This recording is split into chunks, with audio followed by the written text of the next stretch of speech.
Hoje, vamos analisar um caso do início do século XX, então sente-se e relaxe enquanto vamos para a França.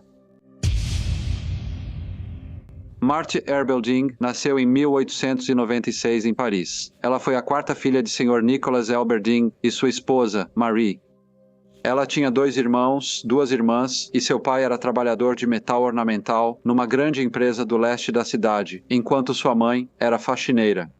Em 1907, quando Marthe tinha 11 anos, a família morava no número 76, da rua Saint-Mois, um bairro operário densamente povoado, cheio de oficinas, pequenas fábricas e prédios de cortiço. A vida lá era difícil. Os apartamentos eram frequentemente superlotados, com acesso limitado à água encanada e saneamento inadequado. Embora não fossem ricos, a família era cumpridora da lei e trabalhadora, e os pais de Marthe insistiam que seus filhos estudassem bastante para que pudessem ter melhores oportunidades no futuro. Marthe estudou na escola municipal com sua irmã mais nova, Maria. Lá, ela era conhecida por ser uma criança gentil, inteligente e carinhosa, e embora fosse bastante animada, também diziam que era cautelosa e muito desconfiada de estranhos. Entre os conhecidos da família Elberding estava Albert Soleon, um jovem de 22 anos que trabalhava em uma fábrica de assentos para carruagens. Ele era casado há 2 anos e morava com a esposa em um apartamento na rua de Charon, mas frequentemente visitava a casa dos Elberding e era considerado um amigo da família. No dia 31 de janeiro de 1907, Marthe não foi à escola e pouco depois do meio-dia, Albert Soleon chegou ao apartamento da família dela. Ele explicou à mãe dela que sua esposa, Julienne, havia recebido 2 ingressos para a apresentação da tarde no Bataclan Music Hall e perguntou se Martha gostaria de ir com ela. Madame Elberding hesitou antes de responder, pois estava preocupada que Albert pudesse querer levar Marthe ele mesmo. Ele a tranquilizou dizendo que não era o caso e explicou que outra vizinha iria com a filha, mas, como não poderiam ir, deram os ingressos para sua esposa. Após a garantia de Albert, Madame Elberding disse que Marthe poderia ir ao teatro. Marthe rapidamente foi trocar de vestido e parecia muito feliz com a perspectiva de assistir a uma apresentação teatral. Um verdadeiro privilégio para uma garota de sua idade e origem. Ela e Albert Soleon então saíram do apartamento. Porém, a esposa de Albert não levou a jovem ao teatro, pois trabalhava em uma fábrica de costura e seu patrão exigiu que terminasse um pedido urgente. Enquanto a tarde virava noite, Marthe não voltou para casa. A princípio, seus pais acharam que havia ocorrido algum atraso, mas com o passar das horas, a ansiedade tomou conta e eles começaram a se preocupar com o paradeiro da filha. No início da noite, Albert foi ao apartamento do senhor e da senhora Elberding e lhes contou uma história bastante estranha. Ele explicou que sua esposa não pôde levar Martha ao teatro, então, para não decepcionar a menina, ele mesmo a levou. Ele disse que durante a apresentação ela saiu do assento dizendo que ia ao banheiro. No entanto, ela nunca voltou e, apesar de horas de busca, ele não conseguiu encontrá-la. Monsieur e Madame Elberding mal podiam acreditar no que ouviam e tentavam entender o desaparecimento da filha. Eles saíram para procurá-la nos lugares onde achavam que ela poderia estar, como casas de amigos e no parque. Mas às 22 horas, sem sinal de Marthe, eles foram à delegacia local para registrar o desaparecimento dela. Albert Soleon os acompanhou, e quando a polícia o interrogou em detalhes, ele repetiu a história que havia contado à família. Ele falou calmamente, mas demonstrava grande preocupação com o desaparecimento da garota. O irmão mais velho de Marthe não se convenceu muito da história. Ele disse aos pais que a versão dos acontecimentos contada pelo Sr. Solon parecia muito estranha e que ele não achava que ele estava dizendo a verdade. A polícia anotou tudo e o chefe de polícia assumiu o caso desde o início. Ele também achou que o Sr. Solon estava contando era suspeito, mas ele enviou policiais por toda a cidade para tentar encontrar a garota, mas sem sucesso. Na manhã seguinte, o chefe de polícia ordenou que seus oficiais prendessem Albert Soleon. Isso foi feito como precaução enquanto ocorriam mais investigações. Ele foi interrogado novamente e afirmou que haveria pessoas no teatro que poderiam confirmar a presença dele e de Martha lá. Porém, ao serem questionados, os funcionários do teatro não conseguiram identificá-lo ou lembrar de tê-lo visto com uma criança. A descrição dele do programa era vaga e pouco clara. Ele contou aos policiais que um cantor tocava músicas altas, mas descobriram que ele estava ausente por doença naquele dia. As inconsistências em sua história levaram os policiais a olhar mais de perto para Albert Solon em si, assim como para a versão dos acontecimentos que ele havia apresentado.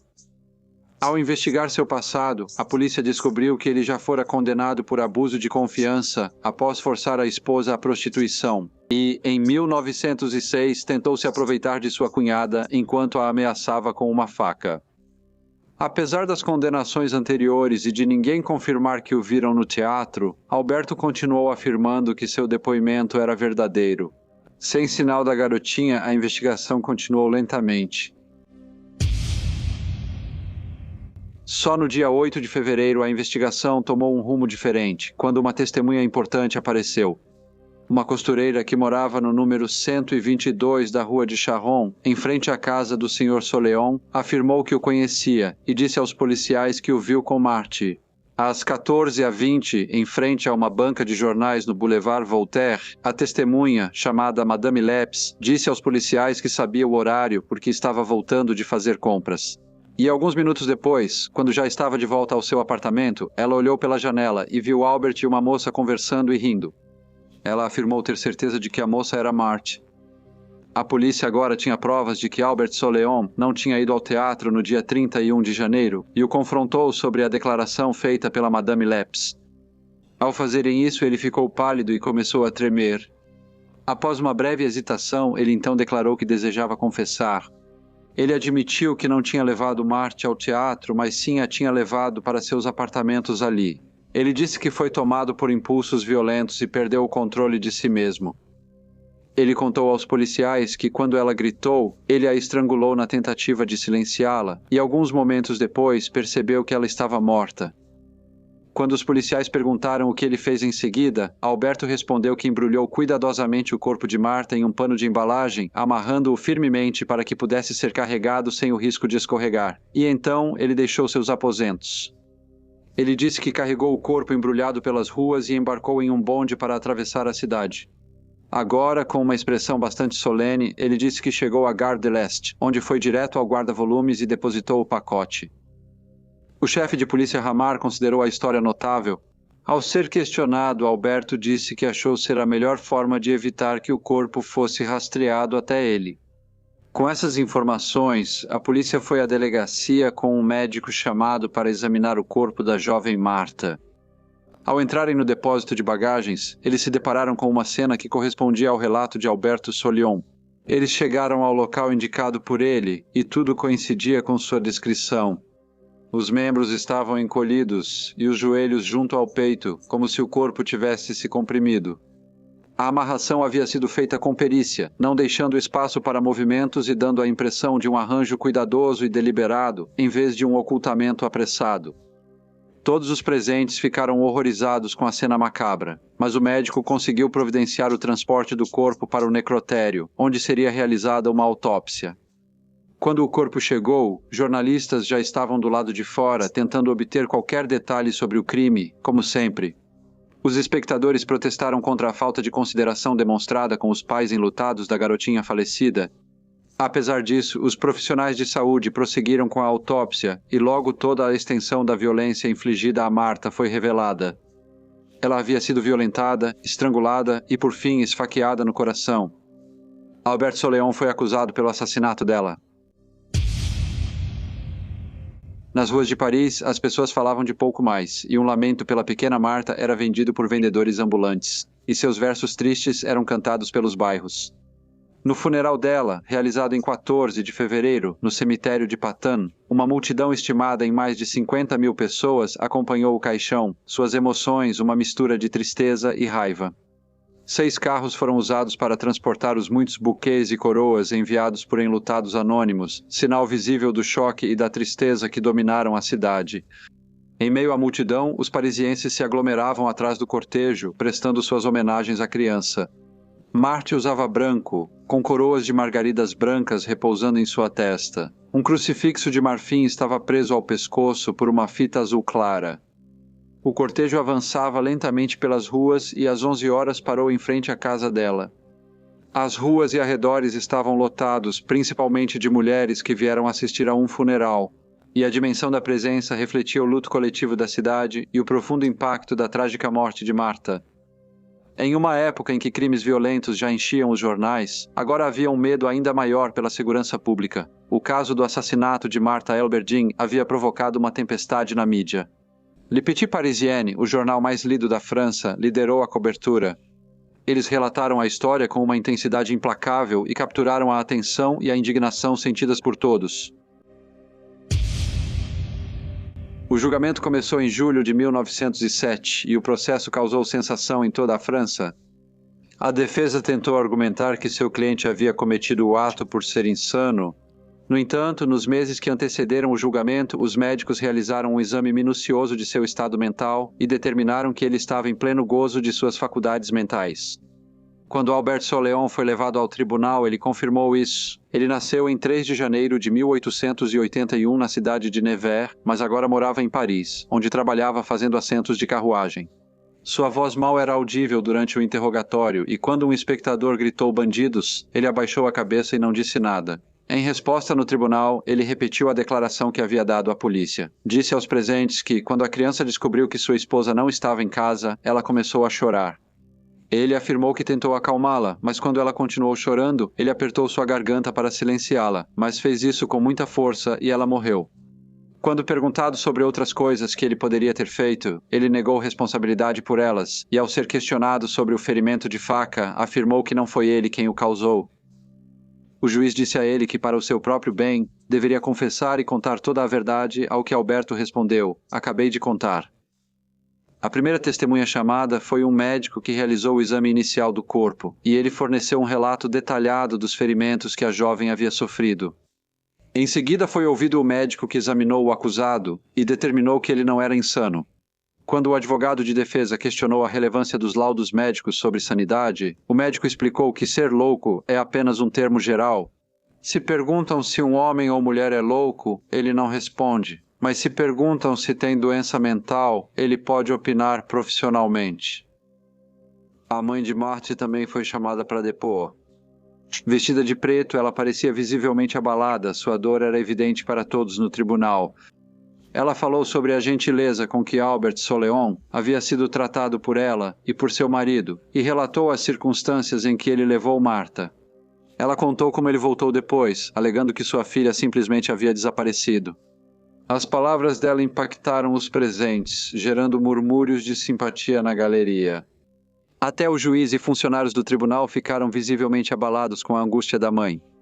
Albert Soleon já havia confessado o crime, mas o juiz queria estabelecer toda a verdade, já que tudo o que ele fazia era repetir sua confissão. O juiz disse a ele que não havia revelado todos os fatos relevantes e afirmou que as evidências da autópsia sugeriam atos que ele havia negado. Quando o juiz disse isso, Albert ficou visivelmente abalado e, em alguns momentos, choroso, insistindo que havia contado toda a verdade como se lembrava. O juiz, no entanto, ainda não estava convencido e o lembrou das evidências forenses que mostravam outros ferimentos no corpo e contradiziam diretamente algumas de suas declarações. Apesar disso, Albert continuou negando que tivesse feito qualquer outra coisa com a criança quando foi questionado sobre o que fez após o crime. Ele admitiu que havia enrolado o corpo de Martha em um pano. Carregou-o de seu apartamento pelas ruas e depois em um bonde, depositando-o no guarda-volumes da estação de Gardel. Ele disse ao tribunal que, após isso, destruiu os recibos e descartou os pertences pessoais dela, pois sua única intenção era remover o corpo e se distanciar do crime. No entanto, após repetidos questionamentos, ele continuou afirmando que não se lembrava de outros fatos, incluindo a posição em que o corpo foi encontrado e os ferimentos revelados pela autópsia. O juiz ressaltou que as perguntas eram necessárias e que precisavam ouvir a sequência dos fatos do próprio acusado. E lhe daria uma última oportunidade de esclarecer tudo para que pudessem corrigir o registro. Mas, apesar dessas repetidas solicitações, Albert Soleon continuou dizendo que não sabia de mais nada. Mesmo com evidências forenses sugerindo que ele omitiu parte da história, ele ainda insistia estar dizendo a verdade. O julgamento terminou em 23 de julho de 1907 e, após deliberar por 20 minutos, Albert Soleon foi considerado culpado e condenado à morte. Até sua esposa aplaudiu a sentença de morte junto com a maioria dos presentes no tribunal. Ele foi levado de volta à cela, mas o sentimento público seguia intenso, e todas as noites multidões se reuniam fora da prisão, temendo que a execução ocorresse de madrugada. Sem aviso prévio, o que era comum em muitos casos anteriores, onde o autor havia sido condenado à morte.